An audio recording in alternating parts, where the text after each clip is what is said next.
अस्सलाम वालेकुम dear student. आज हमने अपना न्यू चैप्टर स्टार्ट करना है, डैट इज़ वाटर।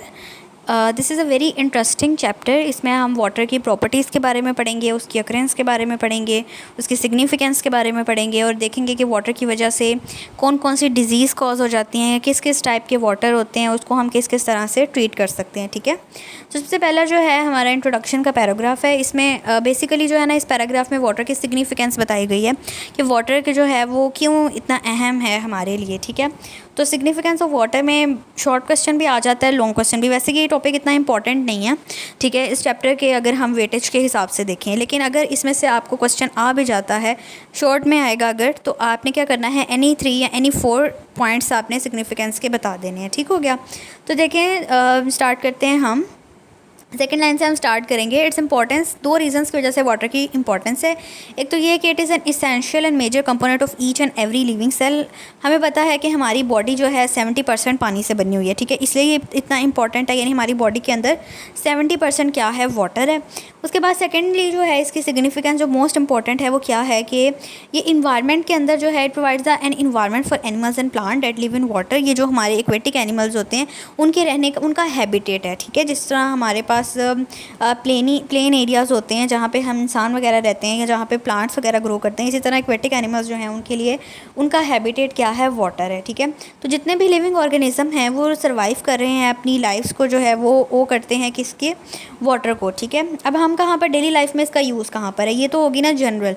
ये क्या है, इसकी जनरल सिग्निफिकेंस है। ठीक है, कि हमारी सोसाइटी के अंदर या हमारी इन्वायरमेंट के अंदर क्या उसकी सिग्निफिकेंस है। अब ये हमारी डेली लाइफ के अंदर जो है हम वाटर को कहाँ कहाँ यूज़ करें, इसके ऊपर आप हेडिंग दोगे use of water in daily life. ठीक है, तो हम वो डेली लाइफ में वाटर कहाँ पर यूज़ करें, ड्रिंकिंग के लिए यूज़ करें, पीने के लिए, खाना वगैरह बनाने के लिए, वॉशिंग पर्पसेस के लिए यूज़ करें। अब कह रहा है quality of drinking water has remained a major factor in determining human health and welfare since edges.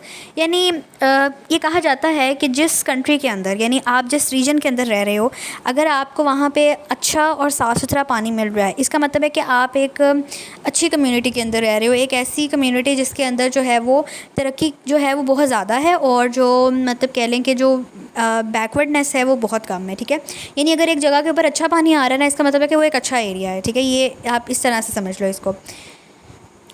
Since world war to के बाद क्या हुआ था कि there has been a rapid production and use of synthetic chemicals. Rapid production हो गई क्योंकि world war to जब हुई थी तो बहुत ज़्यादा लॉस हुआ था। ठीक है, बहुत ज़्यादा इंडस्ट्रीज़ जो थी वो बिल्कुल कह लें कि ख़त्म हो गई थी, मतलब मशीनरी, उनकी इंडस्ट्रीज़। एक तो ये था कि एटॉमिक वॉर थी, एटॉमिक वॉर की वजह से भी बहुत ज़्यादा नुकसान हुआ था। दूसरा ये कि उस वॉर को जब फ़ाइट करनी थी तो जो जिन कंट्रीज़ के दरमियान वो थी वो बड़ी जैसे रशिया थी या उन अमेरिका वगैरह थी, तो इन कंट्रीज़ के अंदर जो था, जो इंडस्ट्रीज़ लगी हुई थी, तो उन्होंने क्या किया था, अपनी इंडस्ट्रीज़ को सोल्ड आउट कर दिया था वेपन्स को लेने के लिए और एटॉमिक जो भी उनको चाहिए चीज़ें उनको परचेज़ करने के लिए। तो इसलिए जो था वो बहुत ज़्यादा लॉस हुआ और सिंथेटिक केमिकल्स जो थे वो बनाना शुरू कर दिए लोगों ने। फिर क्या हुआ कि मैनी ऑफ दिस केमिकल्स, जिसमें से बहुत से केमिकल्स जो थे वो फर्टिलाइज़र्स भी थे और पेस्टिसाइड्स भी थी। पेस्टिसाइड्स आपको पता है कि जो प्लांट्स के अंदर जो कीड़े लग जाते हैं, जो फसलों में कीड़े लग जाते हैं, उनको पेस्ट बोलते हैं और उनको जो मारने की अद्वियात होती हैं उनको पेस्टिसाइड्स बोलते हैं। ठीक है, fertilisers and pesticides run off from agriculture land and industrial discharge from industrial units have polluted water supplies. अब ये बता रहा है कि वर्ल्ड वार टू के बाद क्या हुआ था कि सिंथेटिक केमिकल ज़्यादा यूज़ होने लग पड़े थे, जैसे कि फर्टिलाइज़र्स हैं, जैसे कि पेस्टिसाइड्स हैं। क्योंकि एटॉमिक वार जब होती है ना तो उसमें से ज़मीन इतनी ज़्यादा डैमेज हो जाती है, इतनी ज़्यादा डैमेज हो जाती है कि डेकेड्स तक, इवन समटाइम्स सेंचुरीज़ तक उस ज़मीन के ऊपर जो है प्लांटेशन पॉसिबल नहीं होती, यानी आप वहाँ पे पौधे वगैरह नहीं उगा सकते। तो उसको फर्टाइल बनाने के लिए या उसके ऊपर पौधे वगैरह उगाने के लिए सिंथेटिक केमिकल्स को यूज़ किया गया। प्लांट जो ज़मीन थी उसको ख़ुद जो था फर्टिलाइज़र्स दिए गए, न्यूट्रिएंट्स दिए गए, ताकि वो जो ज़मीन है वो फर्टाइल हो जाए, वहाँ पर जो है वो प्लांटेशन जो है वो कर सकें। लेकिन उससे हुआ क्या कि फर्टिलाइज़र्स की वजह से और पेस्टिसाइड्स की वजह से जितने प्लांट को जितना चीज़ चाहिए होती है ना, जितने मिनरल्स चाहिए होते हैं उतने वो यूटिलाइज़ कर जाता है। बाकी जो होते हैं ना वो पानी के थ्रू क्या करते हैं, वो बह जाते हैं। अब ज़मीन का तो वो हिस्सा नहीं थे तो ज़मीन के अंदर नहीं तो वो चले जाते, रन ऑफ कर जाते। लेकिन चूँकि वो ज़मीन का हिस्सा नहीं थे तो वो क्या करते थे कि पानी के साथ आगे की तरफ बह जाते थे, तो वो हमारे पानी का हिस्सा बन जाते थे। और फिर वो क्या करते थे कि लैंड्स के अंदर और जितने भी हमारे एरियाज़ हैं जहाँ पर ड्रिंकिंग वाटर है उसके अंदर जो थे वो शामिल होना शुरू हो गए। बिसाइड दिस, इसके अलावा there is also a threat to ground water from waste chemical dumps and landfills. Landfills क्या होते हैं? कचरे के ढेर को बोलते हैं लैंडफिल्स, ठीक है। और जो केमिकल डंप्स होते हैं यानी जहाँ पे केमिकल्स को फेंक दिया जाता है कि ठीक है अभी ख़राब हो गए, अभी इस जगह पे हम केमिकल्स को फेंक देते हैं। अब होता क्या है कि उस जगह पे भी जब पानी गिरता है ना, बारिश का पानी, ज़ाहिर सी बात है उसने तो हर जगह पर गिरना है, तो बारिश का पानी जब उसके साथ गिरता है और जब वो फ्लो करके जाता है ना नहरों के अंदर, दरियाओं के अंदर, तो भी क्या होता है कि हमारे इन्वायरमेंट के अंदर जो है वो केमिकल्स जो है वो आना शुरू हो जाते हैं पानी के थ्रू।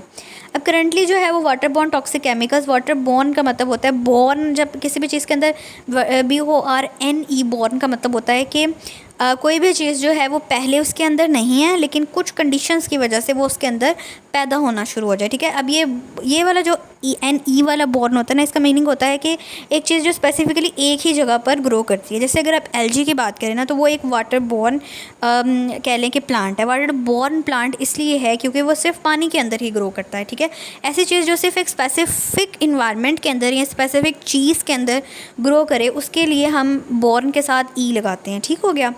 तो currently water borne toxic chemicals यानी ऐसे केमिकल जो पानी के अंदर ही डेवलप होते हैं, उनका जो है वो ग्रेटर थ्रेट हमारे पास आ गया है, ठीक है।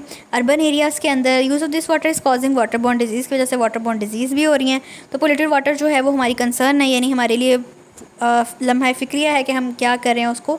इस पैराग्राफ को जो है वो इतना बस आप एक दफ़ा पढ़ लीजिएगा, याद करने की ज़रूरत नहीं है, बट ये फर्स्ट 2 पैराग्राफ्स आपने इसमें लर्न करने हैं, ठीक हो गया। नेक्स्ट है आपके पास अकरेंस ऑफ वाटर, के वाटर हमारे पास कहाँ कहाँ पर मौजूद है। The oceans contain about 97% of the world's water. दुनिया का जो 100 में से 97% वाटर है वो हमारे कहाँ पर है? समुंदर के अंदर।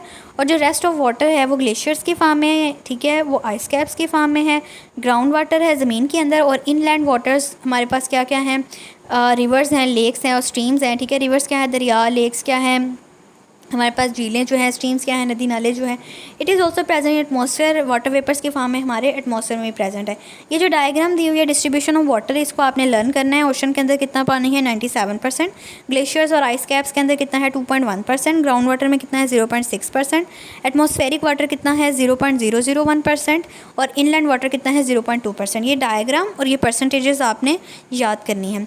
सी वाटर जो है वो अनफिट है हमारी ड्रिंकिंग के लिए एंड एग्रीकल्चर पर्पसेस के लिए, क्योंकि इसके अंदर बहुत ज़्यादा डिज़ोल्व्ड सॉल्ट्स होते हैं। सिर्फ 0.2% जो वाटर है वो हम अर्थ के ऊपर पोर्टेबल है, यानी हम इसको यूज़ कर सकते हैं ड्रिंकिंग पर्पसेस के लिए। यानी 97% या 100% में से जो वाटर है हम सिर्फ कितना यूटिलाइज़ कर सकते हैं?